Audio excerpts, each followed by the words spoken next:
नमस्कार, छत्तीसगढ़ के बुलेटिन में आप सभी का स्वागत है। मैं हूं आपके साथ यशी शुक्ला। रुक करेंगे खबरों का, लेकिन उससे पहले एक नजर सुर्खियों पर।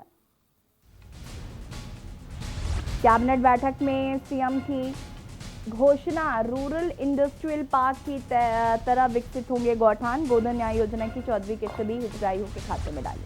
बजट सत्र का 5वां दिन छत्तीसगढ़ विधानसभा में आज पेश होगा प्रदेश की आर्थिक सेहत का लेखा जोखा। एलआईसी निवेशीकरण के खिलाफ भी उठेगी आवाज।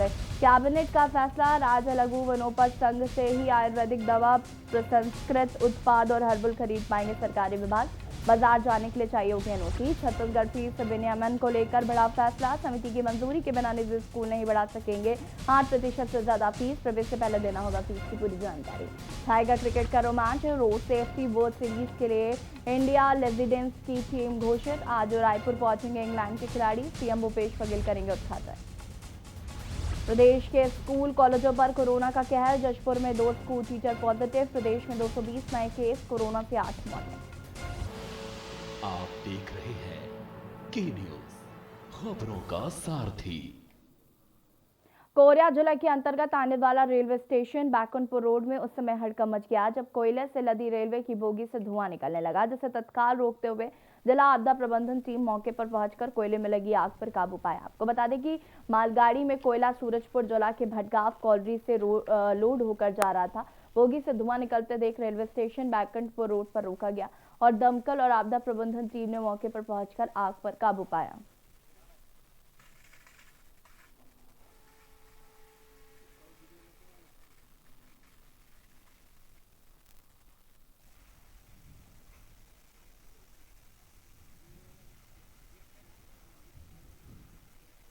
फ़ोन आया कि सब एक गाड़ी सूरजपुर तरफ से आ रही है और उसमें कोयले में आग लगी हुई है, तो फायर ब्रिगेड लेके आए। ये सूचना मिलने पर तत्काल अपन वहाँ से निकले और जैसे ही यहाँ पर पहुँचे उसी समय गाड़ी एंटर हो रही थी।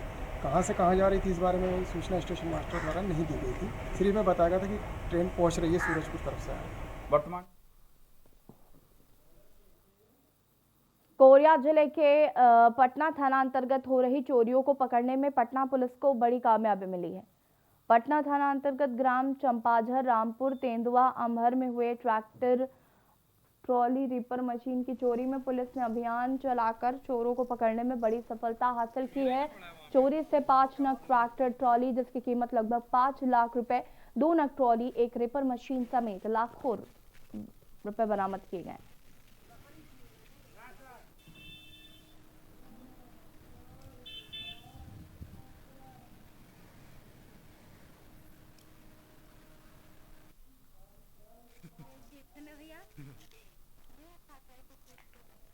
साहब, उसमें सबसे पहले हमारे पास ट्रॉली चोरी आरोपी लोग खबर एक कंप्लेन आई थी 5 नवंबर में 2020 में। उसी टाइम पे टीम बना के तफ्तीश की जा रही है। उसके बाद कुछ कंप्लेन हमें जनवरी में प्राप्त हुई। हमने मुखबिर अपने बैठा ली और उसके बाद 3 आरोपियों को, 3 संदिग्धों को से उनको उठा के पूछताछ की गई। उसके बाद खुलासा हुआ कि वो एक गिरोह बना के ये चोरी कर रहे थे। जांजगीर चांपा जिले के बलौदा ब्लॉक में ग्रामीणों के विरोध के बाद भी कोल वॉशरी स्थापना के लिए जन सुनवाई पूरी हो गई। महावीर कोलवासरी द्वारा तीसरी वासरी इकाई इंस्पायर इंडस्ट्रीज प्राइवेट लिमिटेड द्वारा स्थापित करने की तैयारी में है। वहीं जन सुनवाई में एडिशनल कलेक्टर के साथ पर्यावरण विभाग के अधिकारी मौजूद रहे। कोलवासरी की स्थापना 8 हेक्टेयर में प्रस्तावित है। प्रबंधन ने वेट टाइप कोल वासरी 0.99 मिलियन टन प्रतिवर्ष का लक्ष्य रखा है, लेकिन ग्रामीणों ने कोलवासरी पर वादाखिलाफी करने, नौकरी नहीं देने, पर्यावरण को प्रदूषित करने और कंपनी के वाहनों से दुर्घटना होने के साथ सीएसआर मद का ग्रामीण क्षेत्र के विकास में उपयोग नहीं करने का आरोप लगाया है। वहीं कुछ ग्रामीणों ने कोलवासरी के नए यूनिट लगाने का समर्थन किया है।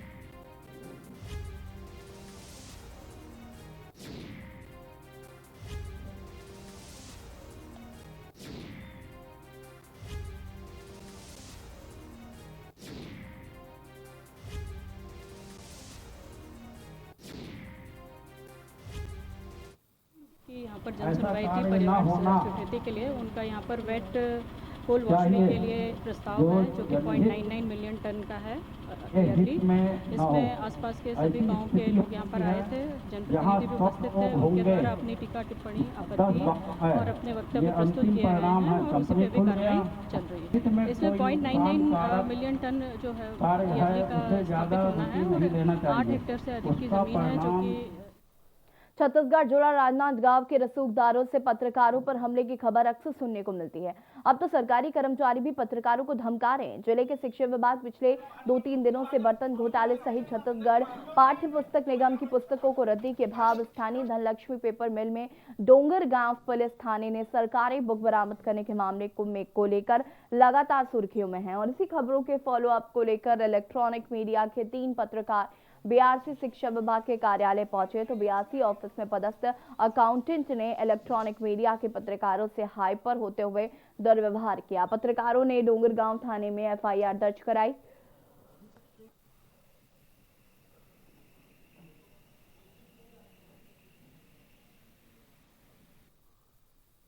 को बेचे जाने की खबर लगभग प्रमुखता से मीडिया में चलाई जा रही थी। उसी की खबर के लिए कवरेज के लिए हम लोग गए थे डोंगरगांव। तो वहाँ जो डोंगरगांव बीआरसी भवन में हमने देखा कि वहाँ एक अकाउंटेंट बैठे थे, उनके साथ में कंप्यूटर ऑपरेटर भी बैठे थे।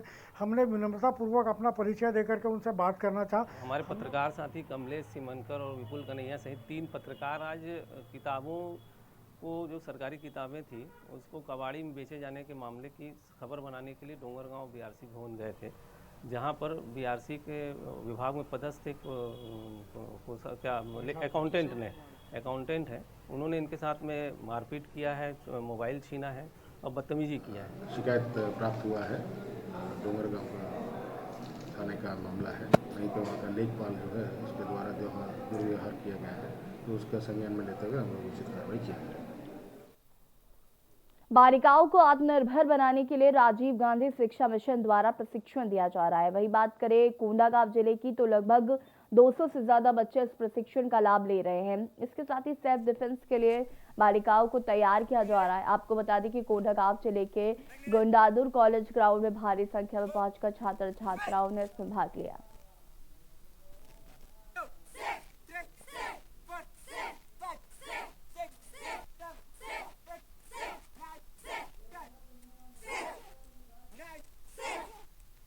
के लिए सिखाया जा रहा है। अभी रेप केस हो रहे हैं तो उसी के लिए लड़के अपनी आत्म सुरक्षा के लिए कराए जा रहे हैं। तो इसमें इनको रोजगार भी दिया जाएगा सर। ये राजीव गांधी शिक्षा मिशन के तहत इनको 3 स्कूल में जाके, गवर्नमेंट स्कूल में जाके इन लोग सिखाएंगे। हमारे कोंडागांव जिला में सेल्फ डिफेंस के थ्रू यहाँ पे हर ब्लॉक में 40-40 कैंडिडेट तैयार किया जा रहा है सर, जो कि नेशनल चैंपियन के लिए अभी चयनित कर रहे हैं। सिहावा क्षेत्र के मशहूर कनेश्वर धाम में इस साल आयोजित माघी पुण्य मेले की तैयारियां जोरों पर चल रही। इस साल यहां होने वाले मेले की खास बात यह है कि यहां आयोजित मेले के पहले दिन 27 फरवरी को प्रदेश के मुख्यमंत्री भूपेश बघेल खुद पहुंच रहे हैं, जिससे कि मंदिर ट्रस्ट के लोगों में काफी उत्साह है। इस मंदिर में अब तक कभी कोई मुख्यमंत्री नहीं पहुंचे थे और इस बार ट्रस्ट के लोगों ने मुख्यमंत्री से मिलकर मेले में आने का न्योता दिया, जिसे उन्होंने सहर्ष स्वीकार कराने की बात कही। वहीं मुख्यमंत्री के आगमन की तैयारियों को लेकर कलेक्टर के द्वारा विभागीय अधिकारियों को जिम्मेदारी सौंपी गई, तो सुरक्षा के लिहाज से पुलिस पर भी तैनात किया गया। कोरोना संक्रमण से बचाव के लिए भी ट्रस्ट के द्वारा यहां आने वाले श्रद्धालुओं से अपील की गई।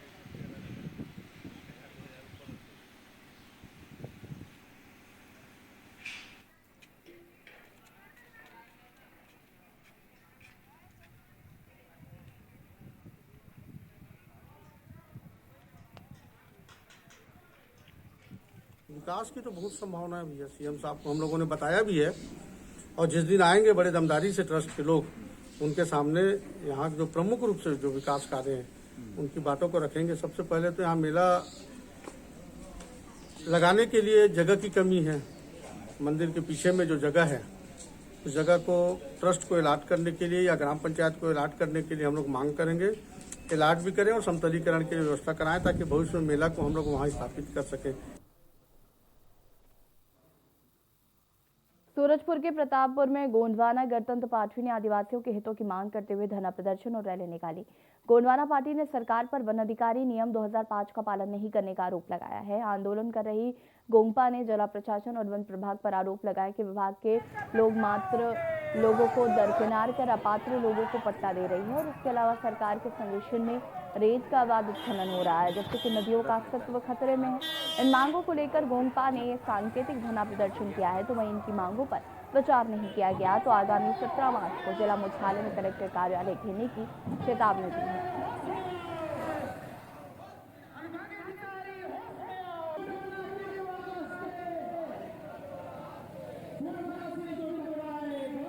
गोंडवाना गणतंत्र पार्टी के तत्वाधान में जो एक आंदोलन था यहाँ वनाधिकार के मामले को लेकर, और ये देखने को मिल रहा है कि 2005 में जो वनाधिकार का अधिनियम जो लागू हुआ है उसका पालन जो है सरगुजा जिले में कहीं ठीक से हो नहीं रही है, बल्कि जो पात्र लोग हैं उनका नाम काट करके अपात्र लोगों को जो पट्टे दिए जाने का षड्यंत्र यहाँ पे चल रहा है।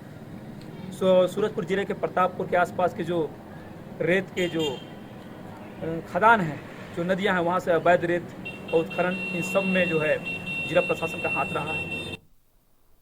छत्तीसगढ़ जिला राजनांदगांव के रेलवे स्टेशन पहुंचे महाप्रबंधक ने स्टेशनों का निरीक्षण किया। इस दौरान उन्होंने बोला कि अधूरे काम जल्द पूरे होंगे। बिलासपुर जोन के जोनल महाप्रबंधक गौतम बनर्जी ने बुधवार को जिले के स्टेशनों का वार्षिक निरीक्षण किया। इस दौरान उन्होंने अलग अलग कार्यों का लोकार्पण भी किया। कुछ जारी कार्यों को जल्द पूरा करने की बात भी बनर्जी ने कही। जोनल महाप्रबंधक बनर्जी के साथ तमाम अफसर मौजूद थे। इस दौरान उन्होंने मीडिया से भी चर्चा की और तमाम सुविधाओं और रखे गए मांगों को जल्द पूरा करने की बात कही।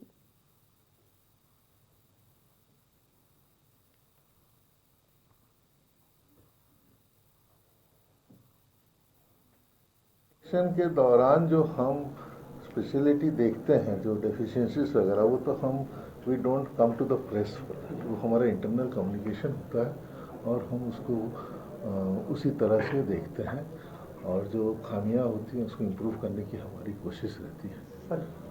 सर कुछ ट्रेनें स्टार्ट करने की भी मांग हो रही है, संबंध में देखिए ऐसा है, अभी जो माहौल है प्रेजेंट है, हमारे यहाँ पर सेंटर से डिजास्टर मैनेजमेंट एक्ट लागू है, मतलब लागू है इन द सेंस दैट उसको इन्वोक किया गया है। छत्तीसगढ़ जिला राजनांदगांव में पेट्रोल, डीजल व घरेलू गैस के बढ़ते दामों के विरोध में तुमड़ी बोर्ड के पदयात्रा निकाली गई। अखिल भारतीय कांग्रेस कमेटी व पूर्व जिला पंचायत सदस्य ने भी तुमड़ी बोर्ड से पदयात्रा निकाली। मोदी सरकार की बढ़ती पेट्रोल, डीजल व घरेलू गैस के दामों में लगातार बढ़ोतरी हो रही है। महंगाई चरम सीमा पर पहुंच गई है। साथ में किसानों के लाए गए तीनों कृषि कानूनों के विरोध में NSUI द्वारा नेशनल हाईवे साइकिल मार्च यात्रा निकाली गई।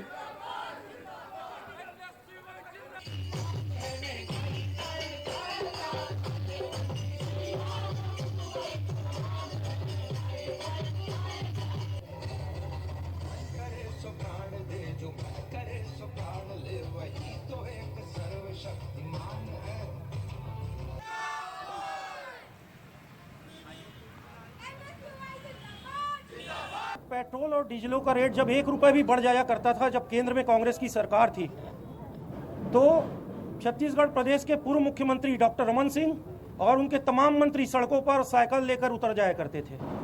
किंतु आज डीजल पेट्रोल का रेट आसमान छू रहा है और इस प्रदेश के पूर्व मुख्यमंत्री रमन सिंह कहाँ लापता हैं ये पता नहीं। आज उन्हें जनता के हित में सड़क पर उतरना चाहिए, नरेंद्र मोदी का विरोध करना चाहिए और साइकिल पर सवार होकर एक जंगी प्रदर्शन करना चाहिए।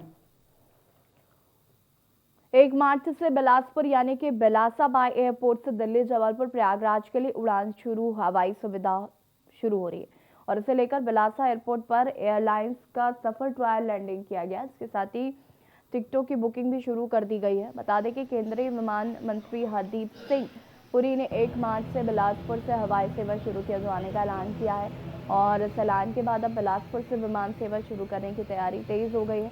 पहली फ्लाइट दिल्ली से रवाना होकर जबलपुर होते हुए बिलासपुर पहुंचेगी और बिलासपुर से प्रयागराज होते हुए वापस दिल्ली लौटेगी। दूसरी फ्लाइट दिल्ली से प्रयागराज होते हुए शाम 4 बजे बिलासपुर पहुंचेगी और 4:30 बजे बिलासपुर से जबलपुर होते हुए दिल्ली जाएगी। फिलहाल एयर इंडिया की 2 फ्लाइट शुरू की गई हैं। पैसेंजर की संख्या बढ़ने पर एयरलाइंस की संख्या बढ़ा दी जाएगी।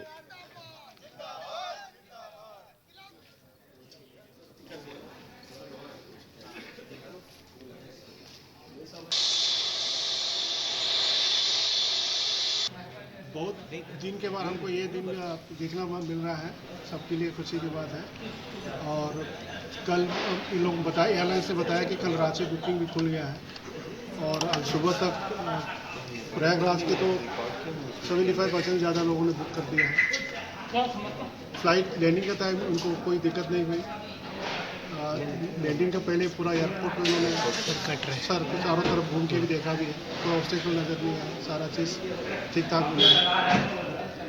और वो 1 तारीख से रेगुलर फ्लाइट शुरू होगा, जैसे शेड्यूल आया था उसी शेड्यूल के। बुकिंग वगैरह क्या प्रक्रिया होगी? और बुकिंग तो अभी ऑनलाइन मिल गया है, कोई कहीं से भी बुक कराया जा सकता है। खबर बालोद से है, जहां जिले के भरदा कला पर सरपंच लक्ष्मीबाई मौर्य ने मनमानी से 18 पंचों का अविश्वास प्रस्ताव कामयाब होते हुए जिससे सत्ता गिर गई। दरअसल पंचों का कहना है कि सरपंच की मनमानी के कारण गांव का विकास नहीं हो पा रहा था। जब से पद पर आए थे तब से लेकर बिजली पानी जैसी मूलभूत सुविधाओं के लिए जनता को भुगतना पड़ता था। इसके लिए 1 साल का अल्टीमेटम दिया गया था, लेकिन सुधार नहीं हो पाया, जिसके चलते अविश्वास प्रस्ताव लाया गया, जहां पुलिस प्रशासन व राजस्व टीम की मौजूदगी में शांतिपूर्ण तरीके से संपन्न हुआ। अविश्वास प्रस्ताव में सरपंच लक्ष्मीबाई मौर्य ने पक्ष में 3 मत व उनके खिलाफ 18 मत पड़े और अविश्वास प्रस्ताव पारित हो गया।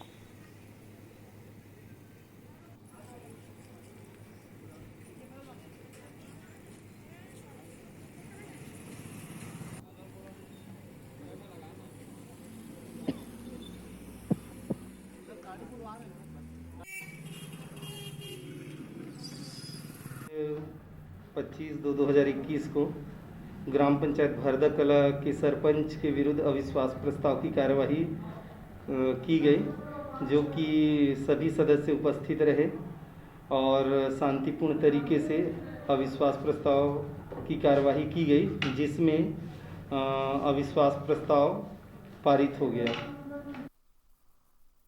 कांकेर में अखिल भारतीय विद्यार्थी परिषद पंखाजुर इकाई के कार्यकर्ताओं के द्वारा शासकीय वीर गेंद सिंह महाविद्यालय में कई वर्षों से फैले विभिन्न समस्याएं, जिसमें प्रमुख रूप से महाविद्यालय में नियमित रूप से प्राचार्य एवं अध्यापकों की नियुक्ति की जाए और महाविद्यालय में प्रवेश प्रक्रिया में गड़बड़ी के कारण 50 से भी अधिक छात्रों का अब तक नामांकन नहीं हो पाया, जिसके दोषियों के ऊपर कड़ी कार्रवाई की जाए, उन छात्रों का नामांकन किया जाए, छात्र छात्राओं के साथ लगातार हो रहे दुर्व्यवहार बंद किए जाए। सभी व्यवस्थाओं को जल्द से जल्द पूरा करने के लिए अखिल भारतीय विद्यार्थी परिषद के सदस्य कार्यकर्ताओं ने पखानजूर में एसडीएम के कार्यालय में पहुंचकर नारेबाजी करते हुए ज्ञापन सौंपा।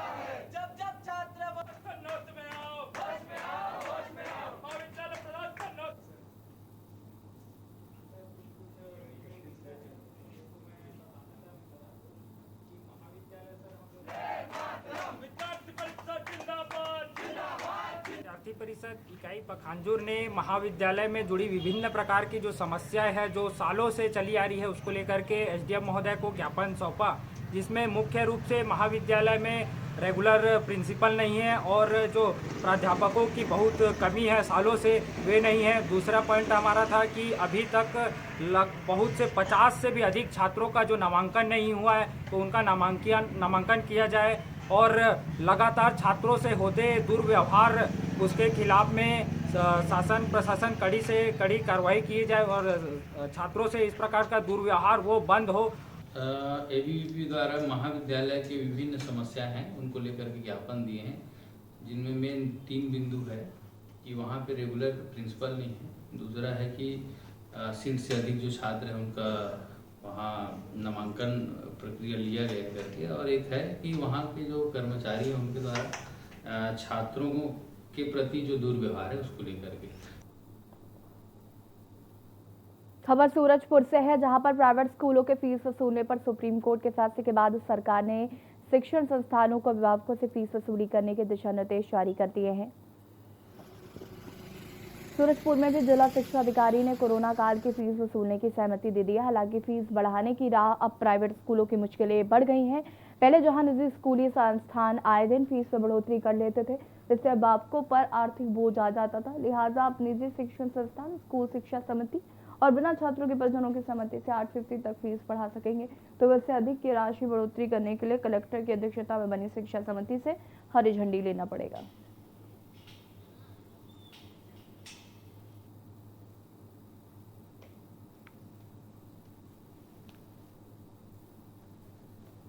मिडिल या फिर हायर एजुकेशन जो प्राइवेट स्कूल हैं, क्या फीस का निर्धारण है आपकी तरफ से कैसा? शुल्क अशासकीय विद्यालयों के शुल्क निर्धारण के संबंध में राज्य शासन के स्पष्ट निर्देश हैं और माननीय उच्च न्यायालय द्वारा भी आदेश पारित किया गया है। उसके संदर्भ में राज्य शासन द्वारा आदेश दिया गया है कि सभी अशासकीय विद्यालय शिक्षण शुल्क की राशि पालकों से वसूल करेंगे। इसके एवज में ऑनलाइन कक्षाएं संचालित करेंगे। जितने भी प्राइवेट संस्थानें हैं इसमें अभी अवैध वसूली को लेकर के निश्चित तौर पर एक परिवार के सामने एक प्रश्न खड़ा हो गया है, क्योंकि जिस तरह से प्राइवेट स्कूलों में ऑनलाइन क्लासेस के आड़ में अवैध फीस वसूली शुरू से जून जुलाई से लेकर के लास्ट तक का फीस और अधिक फीस लिया जा रहा है, जिसमें एक परेशानी हो रही है। और सूरजपुर ज़िले में कई ऐसे बड़े संस्थानें हैं, प्राइवेट संस्थानें हैं, जिसमें अवैध फीस वसूली का मामला सामने आया है। और जो कोरोना काल का आर्थिक संकट जो परिवार पे पड़ा था और उसके बाद प्राइवेट स्कूलों के द्वारा जो फीस वसूला जा रहा है, निश्चित तौर पर एक प्रश्न परिवार के सामने शिक्षण को लेकर, शिक्षा संस्था को लेकर एक प्रश्न खड़ा हो गया। छत्तीसगढ़ जिला राजनांद गांव के डोंगर गांव क्षेत्र के ग्राम झीकाखार अमलडीहे के पास स्थित धनलक्ष्मी पेपर मिल में पुलिस छापेमार कार्रवाई कर शासकीय पुस्तक को जब्त किया है। डोंगरगांव पुलिस द्वारा पेपर मिल में छापेमार तो कबाड़ रखने के स्थान पर राज्य शैक्षिक अनुसंधान और प्रशिक्षण परिषद छत्तीसगढ़ रायपुर की पुस्तकें तथा कॉपियां भी बरामद की गई हैं। बता दें कि जब्त किए गए पुस्तकों में कुल 228 पुस्तकें तथा 73 नग सामान्य कोरा डायरी है। पुस्तक में पहली से लेकर 8वीं कक्षा तक की किताबें जब्त की गई हैं। एएसपी जयप्रकाश बढ़ई ने बताया कि जब्त की गई पुस्तकों में सत्र 2016-17 की कई पुस्तकें सत्र 2020-21 की हैं। वर्तमान की भी 2020-21 का भी है।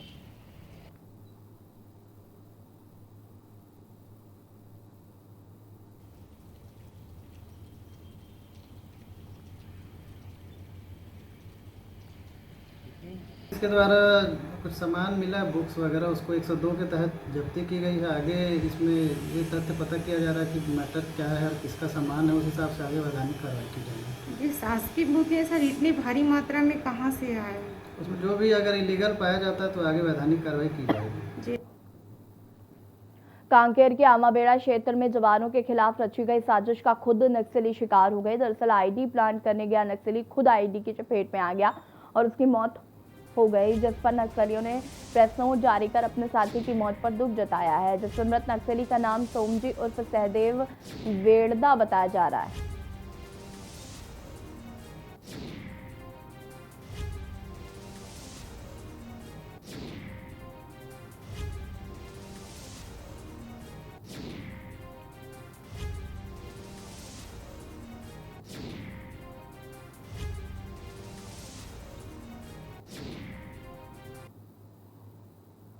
खबर धमतरी से है, जहां पर कुरूद विकास खंड के मुल्ला गांव में अवैध शराब बिक्री से परेशान ग्रामीण अब खुद गांव में शराब दुकान खोलने की मांग लेकर कलेक्ट्रेट पहुंचे। ग्रामीणों का कहना है कि गांव में सालों से अवैध शराब बिक्री का कारोबार चल रहा है, जिसकी कई बार लिखित शिकायत की जा चुकी है, लेकिन जिला प्रशासन अवैध शराब बिक्री में रोक लगाने में असमर्थ है। ग्रामीणों की मांग है कि गाँव में अवैध शराब बिक्री पर रोक लगाई जाए या तो गाँव में शराब दुकान खोल दिया जाए, जिससे कि गाँव वालों को उचित दर पर शराब मिल सके।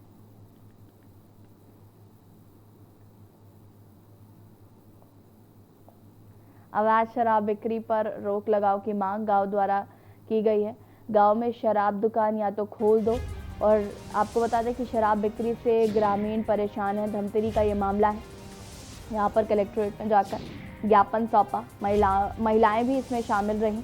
अवैध शराब बिक्री पर रोक लगाओ नारे लगाते हुए महिलाओं ने कलेक्ट्रेट को ज्ञापन सौंपा है। बता दें कि उन्होंने कहा या तो गाँव में शराब की दुकान खोल दो, लेकिन अवैध शराब बिक्री से परेशान हो गए हैं ग्रामीण। धमतरी से ये खबर आपको हम बता रहे हैं। स्तर में गांव भर पूरा मीटिंग करे हन, गांव के बातें नहीं मानत है। सरपंच भी कोशिश करिस, ओकरो बात नहीं मानत है। सुरक्षा समिति बनाइस 2005 में, ओकरो बात नहीं मानत है। एक जन बेचत रहीस, ओकर बाद में 10 जन बेचना चालू कर दे, गांव भर बिकत। दारू भट्टी जो आवत है वो दारू बंद हो जाए। अगर शासन बंद नहीं कर सकत है तो हमारे गांव पुराना दारू भट्टी रहीस मुल्ले में, वो दारू भट्टी ला खोल दे। मुल्ले में अवैध शराब बिकने की शिकायत आज ही प्राप्त हुई है, तो अवैध शराब की जो बिक्री हो रही है उसके ऊपर कड़ी कार्रवाई विभाग के द्वारा की जाएगी। और नई दुकान खोलने के संबंध में जो बात आपके माध्यम से मुझे पता चली है। फिलहाल इस बुलेटिन में इतना ही। देखते रहिए के न्यूज़ इंडिया। नमस्कार।